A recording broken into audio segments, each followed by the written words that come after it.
At para naman sa ating Connecting Pinoys Around the World, pasyalan po natin ang isang lugar sa Austin, Texas na itinuturing na pinakamalaking urban bath colony sa North America. Mula po yan sa ulat ni Lena Ramos. Lena, go ahead. Good morning, Kuya, at sa ating mga kasambahay sa iba't ibang panig ng mundo. Dito sa Austin, Texas, makikita ang pinakamalaking urban bath colony sa North America.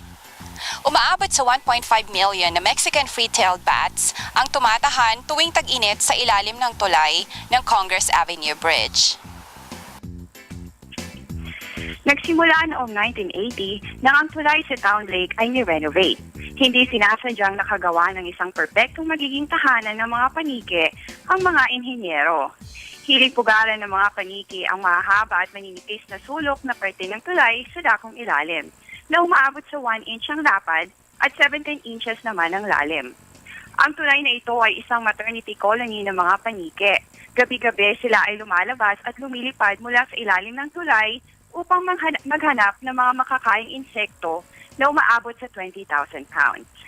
Ang takip-silim na pagbitaw ng mga paniki ay nakakatawag pansin sa libo-libong taong bumibisita dito at isa sa masasabing kakaibang tourist attraction dito sa Amerika.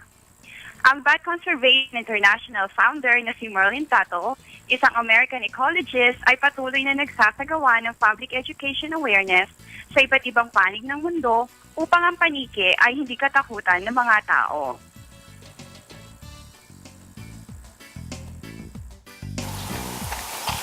Samantala, panoorin naman natin ang ating mga kababayan mula dito sa Texas na nais bumati sa kanilang mga kamag-anakan dyan sa Pilipinas.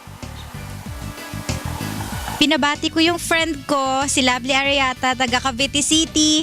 Miss na kita, sana magkita tayo soon. Thank you, good morning kuya. Binabati ko lahat ng kamag-anak ko sa Pilipinas, ang magulang ko, ang mami ko, si Mami Tina, si Daddy Mario, si Andrew, at lahat ng kamag-anak ko, pinsan ko. Lagi kayo manood ng UNTV. Binabati ko po yung kapatid kong nandyan sa Quezon City, ang maganda kong kapatid na si Maricel at ang kanyang 3 magagandang anak, Miles, Mitzi, and Ate Ian. Hello sa inyo. Good morning, Kuya!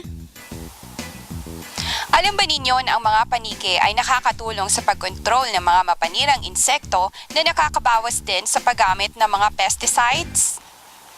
Ako si Lena Ramos mula sa Austin, Texas para sa Good Morning Kuya ng UNTV, Connecting Pinoys Worldwide.